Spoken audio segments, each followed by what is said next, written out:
정책 겉과 속을 들여다보는 정치혼 시작합니다. 오늘은 윤기찬 국민의힘 법률위 부위원장, 조기현 민주당 법률위 부위원장 두 분과 함께 날카롭게 분석해 보겠습니다. 어서 오세요.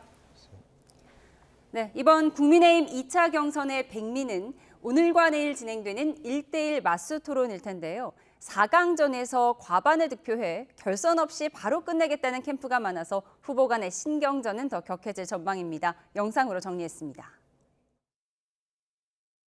홍준표 후보님 보시고 저도 한동훈 후보를 찍어가지고. 예. 후보님, 한 후보님 칭찬 좀 해주시죠. 똑똑하죠. 그리고 잘생겼고. 뭐 하려고 키높이 구두를 신습니까? 홍준표 사실 제가 이렇게 옆에서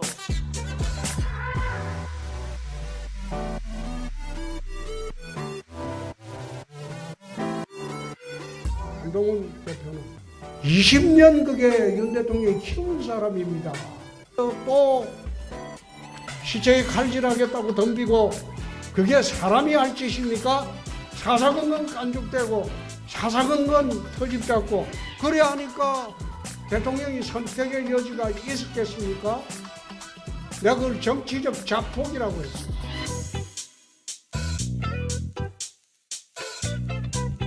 본선에서 이기기 위한 경선이고 이 과정에서 지금 상황과 미래에 대해서 가감없이 토론.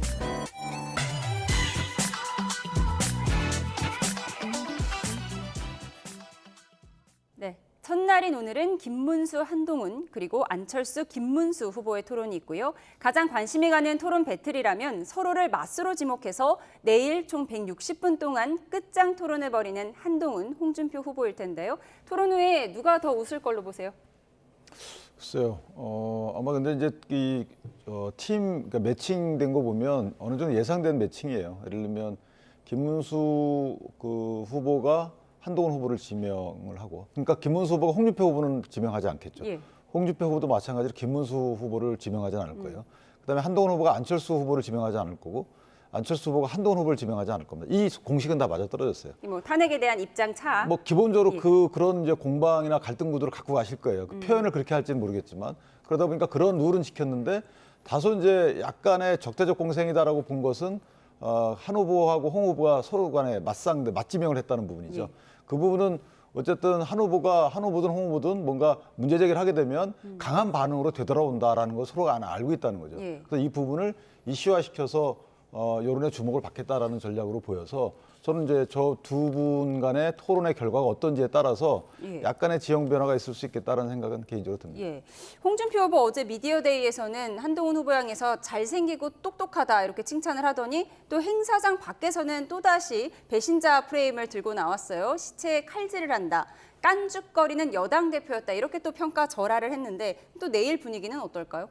내일도 비슷하게 연출되지 않을까 싶습니다. 1차 토론회 때도 똑같았잖아요. 그 미디어데이 그 자리에서는 만나보니 괜찮은 사람이더라 그랬더니 막상 토론 들어가니까 이제 키높이 구두, 보정 속옷, 생머리 이 얘기로 해서 사실상 인신공격을 했고, 그러다 보니까 이제 그 뒤에 그 토론에 대한 내용이라든가 이 후보의 장점이 부각되지 않고 딱 그 부분만 남았습니다. 1차 토론에서 남은 장면이 이제 그 장면이 된 결과가 됐죠. 근데 2차 토론에도 마찬가지일 것 같아요. 지금 밖에서는 일단 뭐 훈훈한 모습을 보이지만 실제 토론에 가서는 이 홍준표 후보가 예고한 것처럼 배신자론을 강력하게 들고 나올 것 같아요.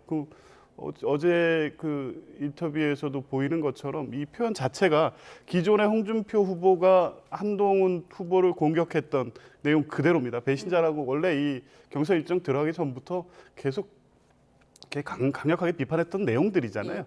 그 일단을 보여줬는데 아마 토론회에 가서는 더 거칠게 나올 것 같습니다. 왜냐하면 2차 경선에서는 50% 당원 투표가 있기 때문에 당원들의 일반적인 정서는 탄핵에 반대하고 또 대통령이 이렇게 파면된 상황에 대한 책임론이 아무래도 한동훈 대표를 향할 것이라고 보고 있기 때문에 실제 그런 여론이 많을 것으로 보여지고요. 그러면 홍준표 후보로서는 한동훈 대표의 책임론, 그러니까 단순히 탄핵 책임론에서부터 더 나아가서 윤석열 이 정권 윤석열 대통령이 파면에 이르게 되는 과정에 있어서의 한동훈 후보에 대한 책임론을 배신자론과 연결시켜서 강하게 공격할 것으로 보여집니다. 예. 이 부분을 한동훈 후보가 어떤 방식으로 대응할지 이 부분이 관전 포인트일 것 같습니다. 예. 뭐 홍준표 후보 캠프에서는 키높이 구두 얘기는 더 이상 안 할 것이다라고 오늘 오전에 얘기를 했는데 이렇게 김문수, 홍준표 후보 너도 나도 한동훈 후보랑 토론하겠다고 지목하면서 한동훈 후보만 3번 토론을 하게 된 걸 두고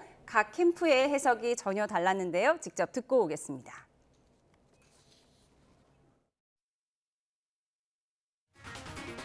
홍준표 후보 입장에서는 내일 그 한동훈 후보랑 2회 연속한다는 거는 한마디로 하이 리스크 하이 리턴일 겁니다. 한동훈이라는 인물이 이번 경선의 키맨이라는 게 그런 걸로 이제 입증이 된 거 아니냐. 불필요한 감정 충돌이 있을 필요가 없잖아요. 홍준표 후보 특유의 그런 어떤 스타일 때문에 그런 또 돌발 변수가 발생할 수도 있고 그런데 한동훈 후보가 충분히 토론을 리드해 나가면서 어떤 토론의 정수를 보여줄 만한 준비가 다 있다. 정치의 근육은 아직까지 검증 단계를 몇 번이나 파고를 넘어야 되기 때문에 설령 본선을 가더라도 그 검증의 파고는 몇 번 넘어야 되기 때문에 이러한 것이 서로가 한번 맞짱 토론을 통해 가지고 우열을 한번 가려보자는 거죠. 키높이 구두, 그다음에 특활비 뭐 이런 거 서로 한 번씩 주고받았던 거 이제는 안 할 거다. 그렇죠. 그거는 결국은 우리 자당에 그렇게 도움이 되지 않아요. 제가 그거 강력하게 말릴 겁니다. 혹시나 하더라도. 키높이 구두 얘기 나오면 내가 말릴 거다 이렇게 캠프에서 얘기를 했는데 오늘 오전에 후보들은 토론 준비하느라 바빴을 거고 캠프 관계자들이 인터뷰를 했는데 한동훈 후보가 가장 많은 선택을 받아서 3번씩이나 토론하게 된 걸 두고 한동훈 후보가 키맨이라서 그렇다. 캠프에서는 이렇게 설명을 했네요. 그러니까 한동훈 후보가 사실 2번 지명을 당한 거죠. 예. 그러니까 한 번은 본인이 지명했기 때문에 본인의 주도권 토론 포함해서 그렇죠. 3번을 하게 된 3번 거죠. 하게 된 거니까. 근데 저는 약간 달리 보는 것이 이제 한동훈 후보 같은 경우에는 이제 다른 후보들과는 달리 약간의 갈등 구도가 좀 명확한 부분은 있어요. 그렇기 때문에 당원들의 어떤 뭐랄까요 욕구를 대리해서 만족시켜준다는 측면도 있을 겁니다. 그러니까 그렇게 전략을 잡았을 수 있어요. 각 캠프에서. 예컨대 김문수 후보 같은 경우에는 이제 한동훈 후보에 대해서 물어볼 게 있다고 이제 몇 가지 말씀을 하셨고요. 그러니까 그 물어볼 것이 이전에 조금 단초가 나왔었죠. 다만 이런 부분들은 좀 장황하게 물어보면 안 될 것 같고 나머지 한 60% 이상은 미래에 대해서 좀 물어볼 필요가 있다는 생각이 들고요. 홍준표 후보 같은 경우에도 이제 배신자 프레임을 얘기가 나왔지만 이런 부분은 본인의 생각일 수도 있지만 당원들 그렇게 생각하는 당원들이 있다고 판단했을 수도 있어요. 그래서 그 당원들을 대신해서 묻겠다 뭐 이런 취지의 전략이 아닌가라는 생각이 들어서 저는 넘버 투다 완이다 이런 문제가 아니고 사실 상대방이 오히려 더 수월하다라고 평가할 수 있는 부분이 있고 또 하나는 상대방과 같이 올라가는 것이 결선에서 대결하기에 가장 더 수월하다 이렇게 판단했을 수도 있어요. 그러니까 홍준표 후보와 한동훈 후보는 서로 간에 만약에 51% 과반 득표로 결선이 없어지지 않는다면 그러면 누구와 같이 올라갈 것이냐라고 했을 때 서로 간에 서로를 마음속으로 서로가 필요한가요? 그렇죠. 서로 간에 상대방과 같이 올라가면 내가 승산이 있다라고 서로 판단할 수 있어요. 그래서 이전에도 8명이 토론할 때도 보면 그런 양상이 있었거든요. 4인 4인이었지만 그렇기 때문에 저는 개인적으로 서로 간에 전략적으로 상대방과 격렬하게 붙게 되면 이끌고 같이 올라간다. 그러면 결선에서 내가 더 유리하다라고 홍 후보나 한 후보나 서로 판단하지 않을까. 예, 홍준표, 한동훈 두 후보가 서로를 필요로 하고 있다라고 분석을 하셨는데 홍준표 후보가 그렇지 않아도 한동훈 후보를 지목한 이유에 대해서 빅2끼리 우열을 가려봐야 한다라고 주장을 했습니다. 빅2를 강조하는 이유는 뭐라고 보세요? 결국에 최종 결선에 갈 가능성이 우리 둘한테 있다. 그러니까 4강 구도에서도 결국에 탈핵에 반대한 그 입장을 가진 당원들이 김문수 후보가 좀 표를 가르지 말고 나한테 몰아달라. 이런 것에 대한 예열을 지금부터 하고 있는 것으로 보입니다. 실제 지금까지 나오고 있는 여론조사를 보면 한동훈, 김문수, 이 홍준표 후보가 대략 비슷하게 오차범위 내에서 지지율을 같이 보이고 있기 때문에 이 상황이 그대로 갔을 경우에 사실 2강이 어떻게 될지 예측하기는 어렵거든요. 홍준표 후보 같은 경우에도 뭐 1위 가능성이 높다고 캠프 내에서 자신하고 있고 그럴 가능성이 있긴 하지만 아직은 어떻게 될지 예측 못합니다. 그러니까 지금 오늘 내일 토론, 이제 내일 토론이요. 내일 토론에서는 홍준표 후보는 자기가 확실한 1강이다. 그리고 저쪽에서는 한동훈 후보가 탄핵에 찬성했던 이 당내 여론을 모아서 올라올 것이다. 그러면 이제 김문수 후보로 그 갈라진 표심을 나한테 모아달라 이런 메시지를 계속 보내는 거기 그러니까 위해서. 홍준표 후보 입장에서는 한동훈 후보와 결선에 올라가는 것이 김문수 후보와 올라가는 것보다 더 유리하다 이렇게 판단했다는 거죠. 그렇게 보고 있는 것 같아요. 그게 현실적으로 그럴 가능성이 높기 때문에 그 구도를 아예 4강 때부터 이제 명확하게 하고 김문수 후보로 갈려지는 표를 뭐 본인 쪽으로 좀 이 전략적으로 흡수하기 위한 이 전략으로 보여지고요. 결국엔 본선까지 봐야 되기 때문에 굳이 뭐 이 4강전에 크게 의미를 두지 않고 계속해서 한동훈 후보와의 어떤 대척점에서 본인의 어떤 이 장점을 드러내기 위한 전략으로 봅니다. 예, 홍준표 후보 캠프의 김대식 비서실장은 이번에는 외모 공격 나오면 내가 말릴 거다. 키 높이고도 더 이상 얘기하지 말아라. 이렇게 얘기를 했는데 그렇게 될 거라고 보세요? 예, 그건 이제 하지 말아야죠. 사실은 이제 저는 뭐 글쎄요, 저 부분은 좀 유치한 공격이었고 네. 본인도 아마 나중에 말씀하시는 거 보니까 이런 취지를 했다라고 해서 그 말에 대해서 조금 후회하는 듯한 말씀하셨기 때문에 그런 취지보다는 물어볼 게 많죠. 또 앞으로 어떻게 할 것인지 그 계획에 대해서 검증할 것도 많고 하기 때문에 저는 시간이 물론 두 분이 하루 종일 토론 일정을 갖고 있지만 실제 그렇게 서로 공방하다 보면 서로 간에 나눌 내용들이 많지는 않거든요. 대부분 저희가 예상하는 부분이 있잖아요. 뭐 예상되는 공방 대상이 있잖아요. 뭐 탄핵도 있고 그다음에 뭐 한덕수 총리 문제도 있고 쭉 예상되거든요. 당대표 때 여러 가지 문제도 있고 그다음에 뭐 홍준표 그 후보에 대한 한동훈 대표의 또 예상되는 여러 가지 질문들도 있고 하기 때문에 그러면 그거 빼면 나머지 이제 앞으로 국민들이 관심이 있어 하는 본선에서 관심이 있어 하는 또 물을 것도 꽤 많기 때문에 저는 그런 유치한 질문은 이제 하지 않지 않을까 이렇게 생각합니다. 유치한 질문 빼고 홍준표, 한동훈 두 후보의 160분간의 내일 토론에서 어떤 얘기가 나올지 지켜보겠습니다. 한편 안철수 후보는 어느 후보의 지목도 받지 못했습니다. 안철수 후보를 대하는 후보들 간의 신경전 영상으로 정리했습니다.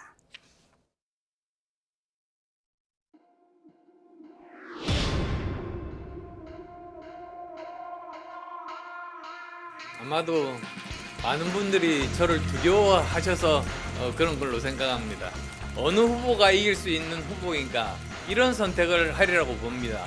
난 안철수 후보가 내지명해 줬으면 참 좋겠다 생각했는데 만만하니까.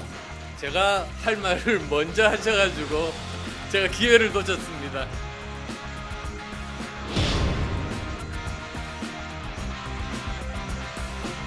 저는 김문수 후보님 지목하겠습니다. 김문수 후보님은 제가 만나본 정치인들 중에서 가장 정직하고 고듬직입니다.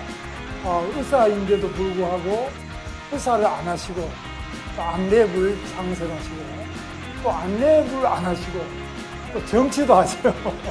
그래서 정말 좀 저는 한 개도 못 하는데.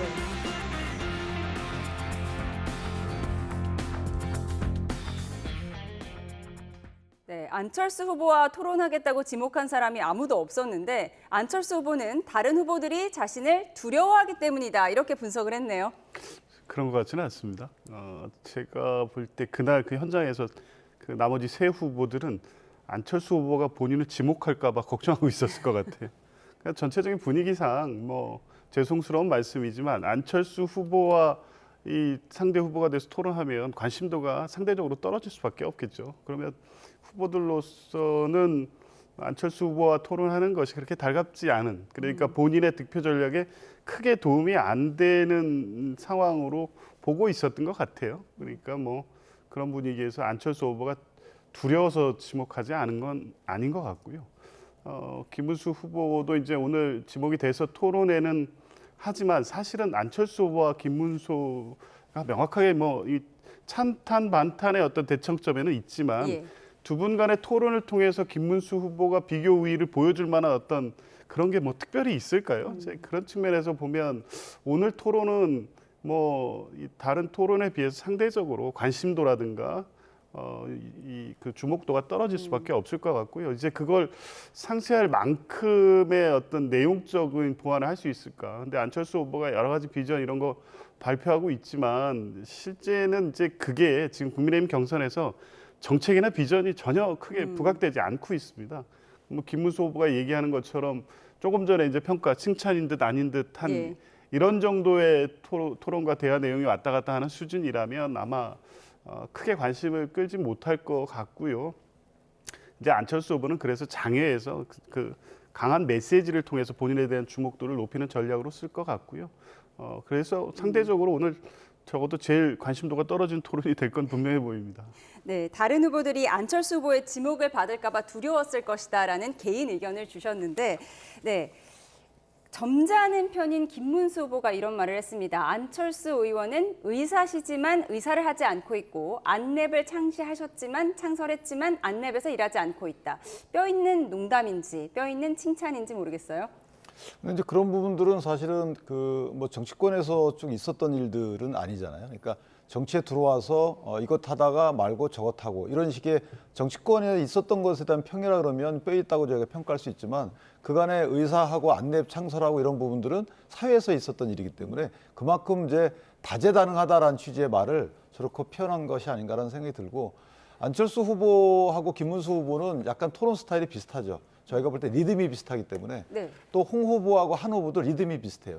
그래서 아마 이 캠프 측 입장에서 보면 예를 들어 안철수 후보와 홍 후보나 한 후보가 붙게 되면 리듬에서 약간 격차가 좀 있어요. 네. 어느 것이 유리한지 모르겠지만 따라서 그 두 후보 간의 리듬은 안 맞는단 말이죠. 그러나 김문수 후보와 안철수 후보의 리듬은 맞아요. 따라서 이 템포도 맞고. 그러니까 안철수 후보 입장에서 보면 차분하게 김문수 후보와 대적하면서 본인의 진정한 말을 끊거나 하지는 않기 때문에 양쪽 다 차분해서. 그렇죠. 그러니까 예. 본인이 할 말 다 하고 또 물어볼 거 다 물어보면서 그렇게 하는 것을 손했을 것 같고 그래서 사자 토론 가서는 이제 본인이 또 여러 사람한테 질문할 기회가 있기 때문에 오히려 오랜 시간 동안 특정 후보하고 본인 리듬과 안 맞는 후보하고 하게 보면 본인이 마이너스가 될 확률이 있죠. 근데 김문수 후보 입장에서 보면 원한 건 아니지만 안철수 후보와의 어쨌든 원치 않는 토론이지만 토론 진행 과정에서 안철수 후보를 지지하는 분들의 마음을 또 모셔올 수 있는 거거든요. 그래서 저는 이번 기회가 물론 저 시청자분이나 아니면 국민들이 어떻게 평가할지 모르지만 나름 후보들 입장에서 보면 얻을 것도 있는 그런 토론이다. 안철수 후보가 지난번에 김문수 후보를 향해서 AI 잘 모르시죠? 이렇게 뭐 다그치기도 했어요. 그러니까 김문수 후보가 AI를 잘 모르는 것은 사실 크게 이상한 건 아니잖아요. 근데 이제 거기에 저도 모르는 단어들이 몇 개 나왔는데 오히려 그런 그건 뭐 저는 사실 이제 뭐 네거티브라고 보지는 않아요. 그 정도는. 그래서 그런 부분도 공부하고 나왔을 테니까 오히려 또 어떤 부분 갖고 서로 공부를 할지 그게 또 기대되는 부분도 없지 않아 있어요. 이번에는 AI 공부 열심히 하고 나오겠다고 했으니까요. 김문수 후보가 또 어떤 답변을 내놓을지 지켜보겠습니다. 그런가 하면 출마설이 끊임없이 거론되는 한덕수 권한대행의 광폭 행보와 함께 한대행이 나설지 만약에 나선다면 언제 나설지가 초미의 관심인데요. 영상으로 보고 오시죠.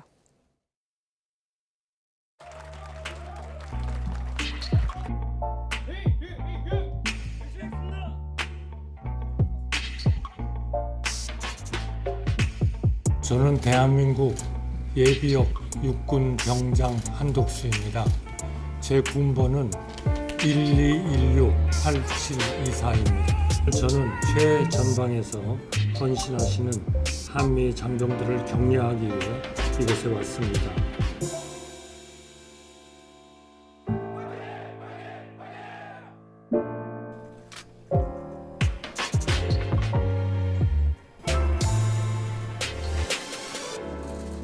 정부가 편성한 2025년도 제1회 추가 경정 예산안을 국민과 국회에 설명드리고 협조를 부탁드리고자 이 자리에 섰습니다.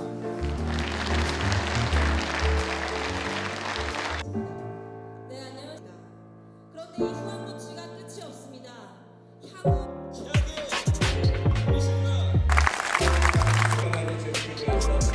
수고하셨습니다. 국회의장으로서 권한대행께 한 말씀 드리지 않을 수 없습니다. 헌법재판소 판결에서도 이미 확인되었듯이 대통령과 권한대행의 권한이 동일하다는 것은 헌법에 위배되는 발상입니다.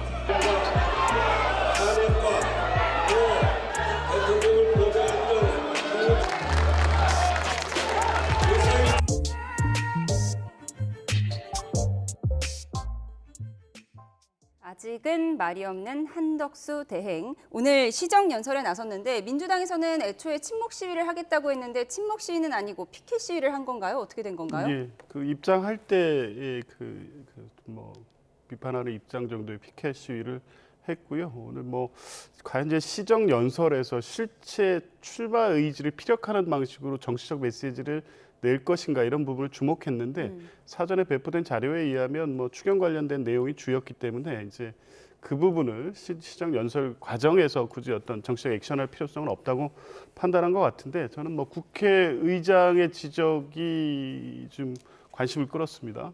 저는 입법부 수장으로서 당연히 해야 될 지적이었다고 보고요. 한덕수 대행이 대선을 행보를 하고 있는 게 명확하죠. 한미연합사에 가서도요. 아마 한미연합사를 방문한 고위 공직자 중에 본인의 이 병장 경력과 군번을 얘기하는 고위 공직자는 아마 한덕수 대행이 처음이자 마지막일 겁니다. 과거에도 그런 사례가 없었고요. 군번을 기억하고 있다는 것, 또 군번을 말하는 것 어떤 의미가 있을까요? 준비하고 갔겠죠. 그러니까 본인도 군 생활을 한 평범한 이 군 생활을 했다.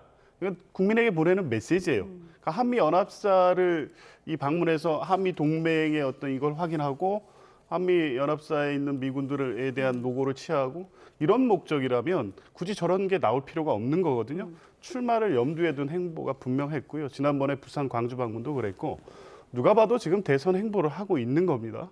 이제 그러면서 며칠 전에 했던 얘기가 한덕수 대행이 대행과 대통령의 권한 행사 업무 차이가 없다. 이 얘기를 했단 말입니다. 예. 국회의장으로서는 이걸 그냥 넘어갈 수가 없는 거예요. 지난번에 헌법재판소 결정에서 대통령 권한 대행과 대통령의 지위는 분명히 다르다는 걸 명시적으로 결정했습니다. 헌법이 이 승계가 아닌 대행으로 규정하고 있는 것의 의미, 예. 이제 이런 거에서 추론해서 볼 때 대통령 권한 대행의 민주적 정당성은 상당히 축소되고 간접적인 민주적 정당성이다. 그래서 대통령과 대통령 권한 대행인 국무총리는 확연히 구분되는 지위에 있다. 이걸 분명하게 밝혔습니다. 그러니까 할 수 있는 업무 차이도 매우 제한적으로 해야 된다는 현상 유지설에 입각해서 헌법이 해석되고 있는 거죠. 그런데 국무총리는 한덕수 대행은 어떤 근거로 대통령과 대통령 대행에 아무런 업무적 차이가 없어. 그래서 사실은 대통령처럼 행세해도 이거는 아무런 위헌이 아니다라고 하는데 헌법재판소의 결정에 정면으로 반하는 행위를 계속하고 있기 때문에 국회의장으로서는 강력하게 경고할 필요가 있었던 것이고요. 저는 그 부분에 대해서 국민의힘 의원들이 저렇게 집단적으로 항의하는 모습이 매우 부적절하다고 봅니다. 국회로서는 헌법기관, 개개인의 헌법기관인 국회의원들로서는 이 입법부의 수장인 본인의 뭐 여당이었고 윤석열 대통령이 임명한 총리였다고 하더라도 대통령 권한 대행의 저런 방식의 권한 행사는 국회 차원에서 강력히 경고하고 자제시키는 게 맞고 오히려 지금 국민의힘 경선 분위기에서 계속 출마 여부를 소위 말하는 간복이라면서 시간 이렇게 끌고 가는 게 국민의힘 경선에도 전혀 도움이 되지 않는다는 것까지 고려하면 국회의장의 지적에 대해서 저렇게 집단적 항의를 할 문제는 아니었다고 봅니다. 예, 우원식 국회의장의 작심 발언. 한덕수 대행을 향해서 할 일은 무엇이고 하지 말아야 할 일이 무엇인지 알아야 한다. 이렇게 얘기를 했는데 이 점에 대해서는 국민의힘에서는 다르게 볼 것 같아요. 일단 우원식 의장은 본인 스스로한테 그런 말씀하셔야 돼요. 첫 번째는 지난 정부 대상으로 질문하는 정부 대정부 질문에 왜 안 나왔냐라는 것인데 권한 대행은 안 나가는 관행이 있었다는 거잖아요. 그다음에 특검 상설 특검 같은 경우에 미임명 같은 경우에 국회에서 임의로 야당 단독으로 해가지고 상설특검 추천위를 구성을 했는데 국민의힘을 빼버렸어요. 자, 이거 위헌적이다라고 해서 임명 안 한 거잖아요. 다 이유가 있는 거고요. 그다음에 지난 것에 대해서 유감 표명할 수 있죠. 한덕수 총리가 그간에 이렇게 안 해서 좀 유감으로 생각합니다. 그런데 앞으로 해야 할 것과 하지 말아야 할 걸 구별하라고 하잖아요. 그 말은 출마하지 말라는 거잖아요. 아니 무슨 자격으로 출마하지 말라 그러죠? 국민의 한 사람인 피선거권을 갖고 있는 사람한테 출마하지 말라는요. 이게 말이 안 되는 거잖아요. 저 부분은 선거에 개입하는 거죠. 예. 대단히 부적절한 걸 넘어서서 저는 유법 소지가 있다고 봅니다. 우원식 국회의장이 선을 넘었다. 그럼요. 예. 두 번째는 자 그럼 본인들 한번 생각해 보세요. 국회에서 했던 거, 그 많은 탄핵, 기각됐던 거 사과하셨나요? 사과해야 되는 거 아니겠습니까? 9대0으로 기각된 이런 부분도 다 사과하셔야 되는 거죠. 8대0 사과 안 하시잖아요. 그다음에 그 많은 예산 삭감 이것도 사과 안 하시잖아요. 그러니까 국회는 무소 부리고 무오리인가요? 자 그런 식의 사고 방식을 갖고 권한대행이 아직까지 출마 의견을 밝히지 않고 여러 가지 권한대행에서 행동하는 것을 출마 걱정을 하면서 이거를 마치 나무란다. 저는 있을 수 없는 거라고 보고요. 또 하나 권한대행이 연합사령부 찾아간 이 부분 옛날 고건 권한대행도 한미 이사단 갔었어요. 예. 원래 권한대행쯤 되면 지금 대통령의 거리시자는 거예요. 거리의 직무정지시기 때문에 국가적으로 보면 되게 위험한 시기라서 예. 북한의 적의 도발을 막아야 되는 상황이고 그럼 경계태세를 점검해야 되는 거고 우리 이렇게 미국과 연합태세를 잘 구축하고 있다. 이걸 보여줘야 되는 거잖아요. 다 이렇게 행보를 해왔습니다. 예. 근데 이걸 갖다가 출마를 원치 않는 민주당 입장에서 보면 출마가 걱정되니까 이걸 대선 행보다라고 평가절하를 하는 것이고 권한대행 행보와 대선 행보 뭐가 다르죠? 그러면 이재명 대표가 얘기하시는 그 중임제 개헌은 왜 하는 거죠? 그럼 대통령으로 초선에서 직무 수행하면서 나중에 다시 출마하시게 되면 그건 어떻게 평가하실 거예요? 그러니까 그런 식으로 앞뒤가 안 맞는 말씀이기 때문에 저런 식의 공격과 저런 식의 폄훼는 맞지 않다. 예, 한미연합사 방문한 건 권한대행이 할 수 있는 일이고 이것에 대해서 지적한 우원식 국회의장 오히려 선을 넘었다라고 평가를 하셨습니다. 한덕수 대행이 지금 해야 될 일은요. 엄정하게 정치적 중립을 지키면서 이번 조기 대선을 관리해야 됩니다. 출마하려면 하라는 겁니다. 출마할까 봐 걱정 전혀 안 하거든요. 하시면 됩니다. 그런데 대통령 권한대행으로서 대통령처럼 무슨 일이든 할 수 있다는 입장을 밝히면서 대선 행보를 노골적으로 하고 있습니다. 공정한 지금 대선 관리가 되고 있을까요? 출마할 거면 지금 당장 그 사직하고 대통령 후보로서 저런 활동을 하면 예. 그걸 누가 비판하겠습니까? 지금 이 2+2 회담이 지금 진행되고 있습니다. 거기에 방위비 협상이 내용으로 포함되어 있습니다. 한미연합사 가서 지금 이 장면을 보여주는 게 협상에 도움이 될까요? 트럼프는 누가 불을 보듯이 방위비를 생각할 수 없을 만큼 증액하라는 요구를 해올 게 뻔한데 자 바로 한국은 미군이 가서 저렇게 지켜주고 있다. 이걸 강조해서 보여주는 게 협상에 일단 도움이 안 됩니다. 아마 협상 실무진들도 왜 저 일정을 이때 배치했느냐 이런 문제 제기 안 할 수가 없을 거예요. 그러니까 한미 동맹 또 이 안보 공백에 대해서 챙길 필요는 있죠.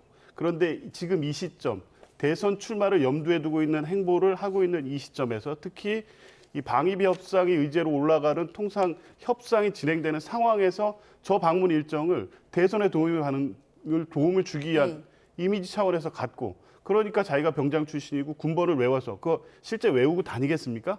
다 확인해서 준비해서 갔을 겁니다. 못 외우시나요, 위원장님은? 저는 뭐 기억도 안 납니다. 근데 군번은 다 외우지 않아요. 저는 92-24009 그냥 나오는데. 위원장님 외우시고요. 예, 남자들은 거의 다 이걸 입에 배요.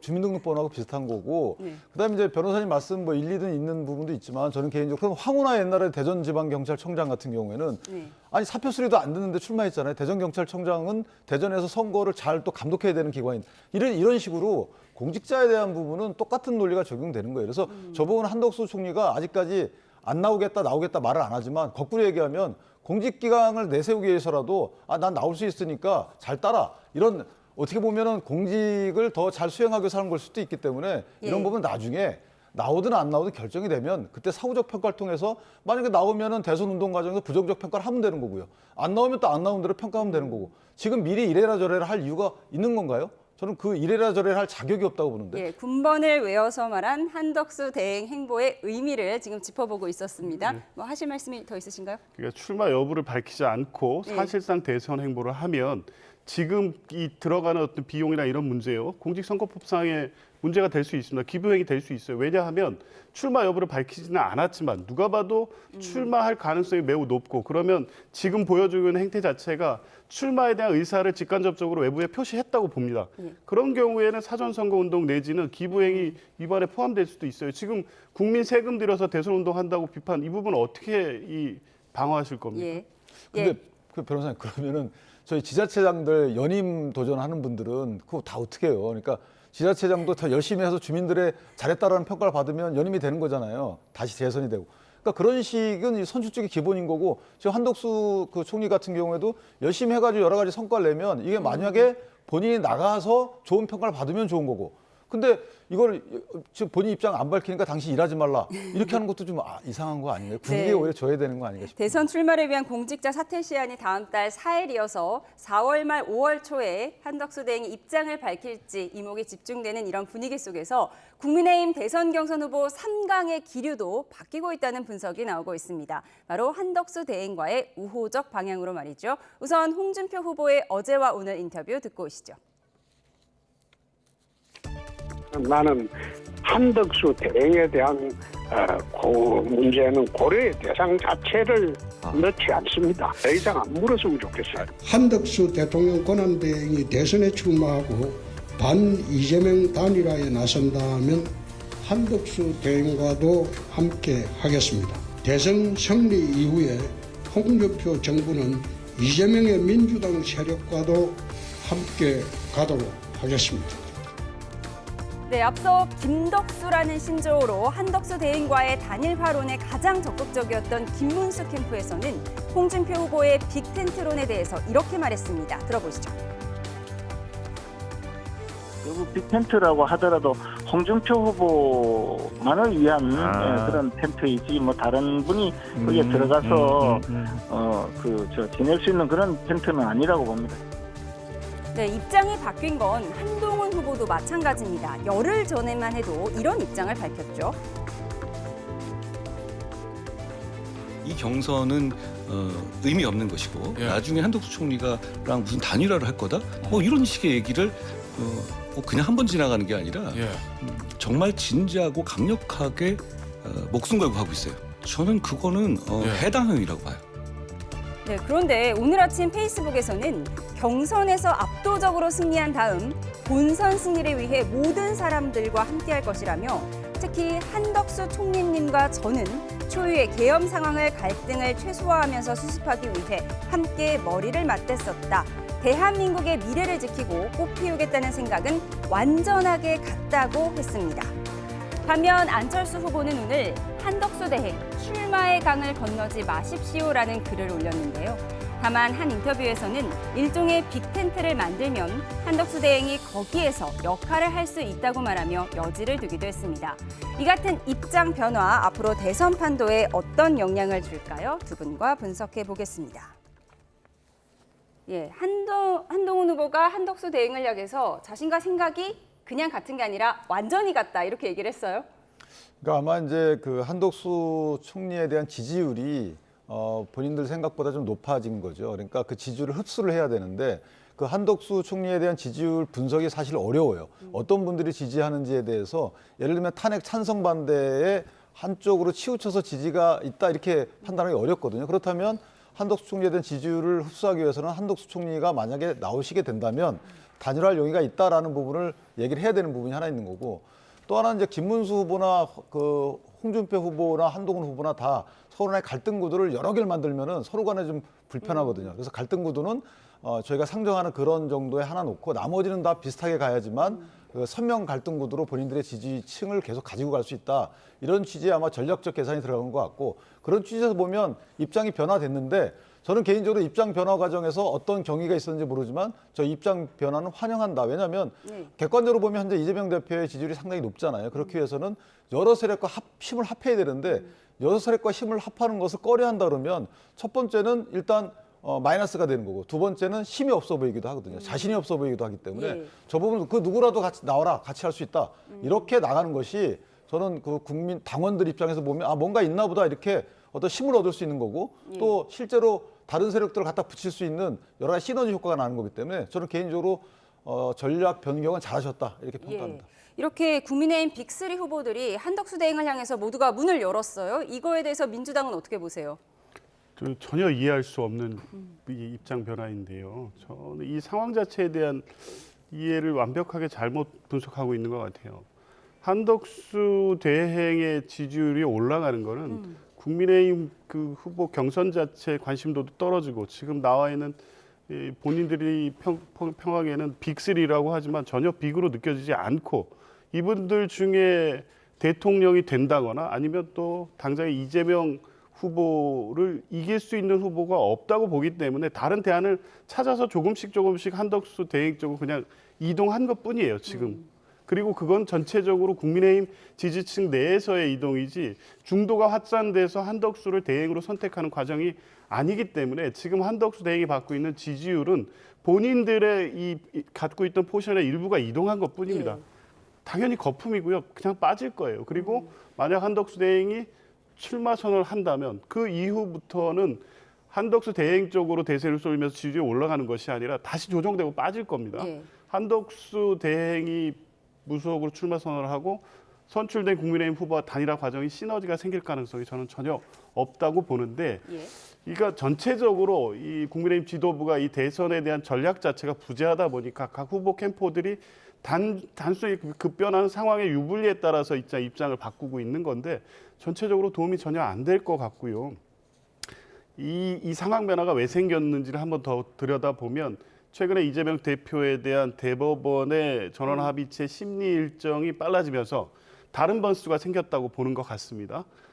전에는 이게 단순하게 이번 대선에서는 실제 본선 승부에서 거의 쉽지 않다는 게 뭐 상식적으로 보면 그렇게 냉정하게 판단하는 게 맞잖아요. 그럼 이기기 위해서는 여러 전략이 필요한데 한덕수 대행과 단일화를 한다고 해도 그 효과가 미미할 것이라고 봤기 때문에 굳이 정당의 후보가 밖에 있는 외부 후보로 보여지는 한덕수 대행과 단일화하는 것은 아까 한동훈 이 후보가 얘기했던 것처럼 그건 해당 행위고요.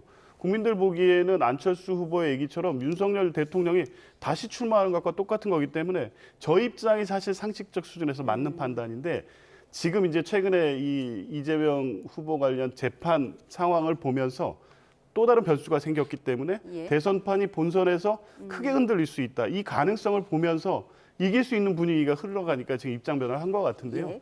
저는 뭐 전혀 그 상황으로 가지는 않을 거기 때문에. 제가 하나만 더 하면 저 민주당도 단일화했어요. 조국혁신당 불출마 선언했잖아요. 그러니까 사실상의 단일화를 아주 깔끔하게 또 소리 없이 한 거죠.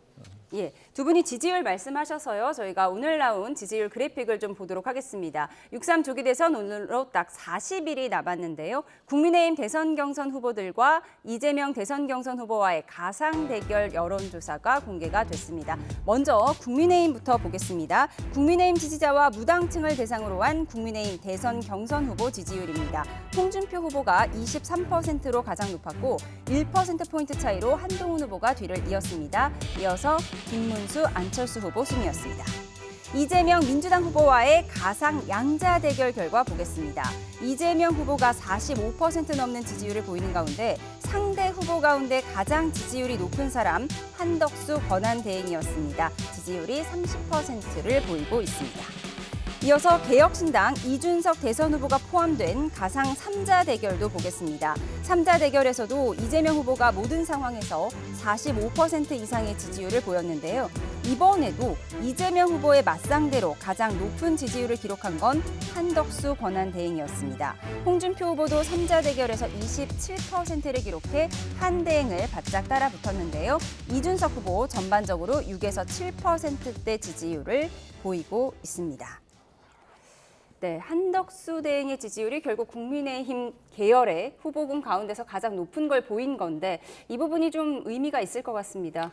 일단은 뭐 오차범위내라고 보여지니까 뭐 제가 우열을 따지진 않겠지만 어쨌든 중요한 거는 이제 네 분으로 컷오프가 된 뒤에 나머지 분들 컷오프 되신 분들을 지지했던 분들의 표심이 어디로 갔는지가 대충 흐름이 보여져요. 그래서 상당히 좀 변화가 있긴 한데 어쨌든 이 부분들이 어느 분이 되든지 간에 크게 다르지 않다라는 생각이 들어서 이제는 화합적인 통합적인 토론이나 행보를 통한다 그러면 저 유보 측까지 합치면 박빙의 승부가 가능할 수도 있다. 그러니까 저희가 말하는 빅텐트가 가능하다 그러면 사실은 이제 박빙의 대선이 될 가능성이 있기 때문에 저는 개인적으로 저기서 이재명 대표가 저 포션이 더 올라가지 않는다 그러면 사실은 이번 대선도 박빙으로 흐를 가능성이 있다라는 것을 읽을 수 있다고 생각합니다. 예, 빅텐트와 박빙 가능성을 말씀하셨습니다. 어떻게 보세요?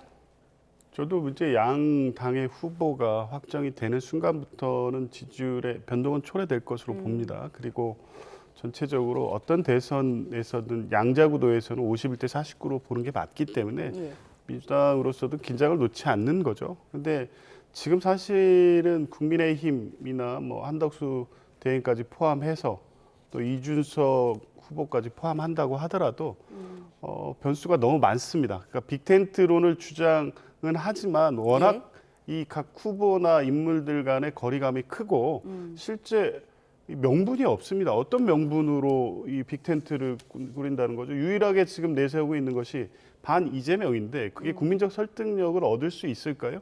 오히려 이재명 후보 같은 경우에 최근에 이 보수적 인사를 만나면서 광폭 행보를 보이면서 안정감과 비전에 대해서 오히려 이렇게 국민들의 전달하는 메시지가 더 설득력을 얻어가고 있습니다. 그런 이 상황에서 반 이재명이 명분으로 빅텐트는 사실상 구성되기 어렵기 때문에요. 지금의 지지율 추이를 다 모으는 어떤 최상의 시나리오를 갖고 대응한다고 해도 현실적으로 아마 의미 있는 승부가 되기는 어려울 거로 봅니다. 예, 조금 전 말씀하신 부분 짚어보도록 하겠습니다. 이재명 후보가 최근 정규제, 조갑제 등 보수 논객들과 만난 사실이 알려지면서 관심을 모으고 있는데요. 어떤 말을 했는지 먼저 듣고 오겠습니다. 먹고 살기도 바쁜데 무슨 이념 타령 같은 거 할 형편도 아니고 우선 먹고 살고 봐야지요. 이렇게. 네, 그러면서 지난 총선에서 민주당의 극좌 인사 대부분은 탈락했다고 말했다는 주장도 나왔는데요. 지난 비명 행사 논란을 언급한 걸로 보입니다. 듣고 오시죠. 민주당 안에 이제 극좌는 없다 이런 그 자신 있는 얘기를 해요.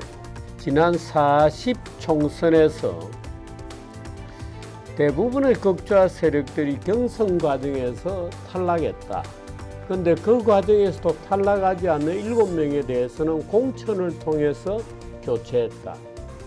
네, 민주당 경선에서 이재명 후보가 90% 안팎의 득표율로 앞서 나가는 가운데 어제 토론회에서 이약 후보들의 이런 호소도 나왔습니다. 들어보시죠.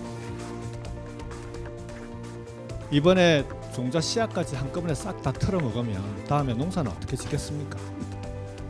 다음 농사를 위해서 씨앗 종자는 남겨두는 그런 현명한 농부의 마음으로 민주당의 미래를 위해서도 지금 제 옆에는 현역 의원 한 분도 서지 않으십니다.